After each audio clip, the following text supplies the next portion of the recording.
Ayun guys, tuturuan ko kayo yung tamang pagbubukas ng chocolate. Yan. Opa. Yan. Tuturuan ko kayo. Kasi yung iba nagbubukas ganito.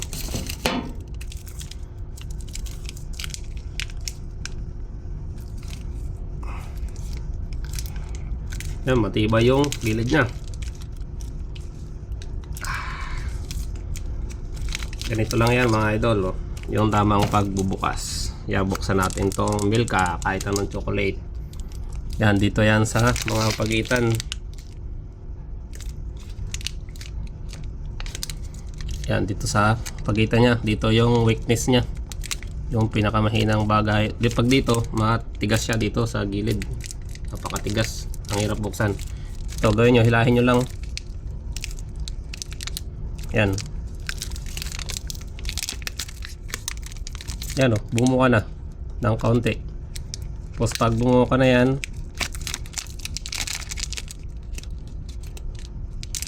yan, pag bumuka na dito sa gilid, yun, lahin nyo na. Yan o. Pag dito, kahit anong kagat nyo dito, ang hirap talaga mabuksan yan dito yan sa gilid. Hirap, pero ganun lang, ibuka nyo lang. Yan, bukas na agad. Yan, ang bilis.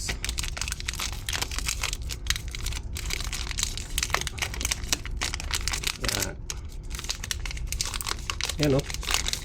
Tapos pag hindi nyo na ubos, pwede nyo ulit ibalik ng maayos. Tapos fold lang. Yan, buksan natin yung chocolate. Yan. Tapos yung pagkatapos pagbukas, kainin na natin.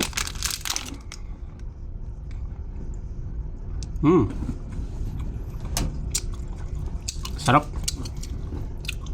Ayun mga idol, ganun lang yung tamang pagbubukas ng chocolate. Yan, huwag nyo kagatin dito sa gilid.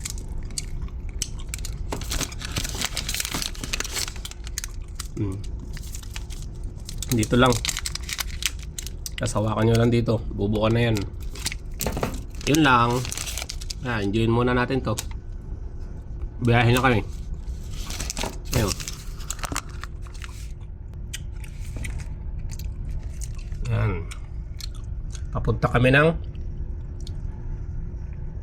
South Africa. Galing kami ng Poland.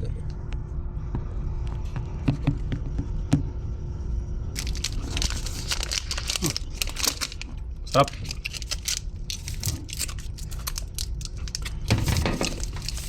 Kung mga chocolate, mura lang to sa Poland. Halos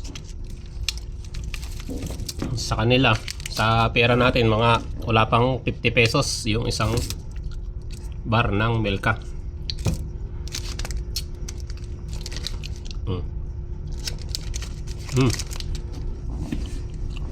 Sarap.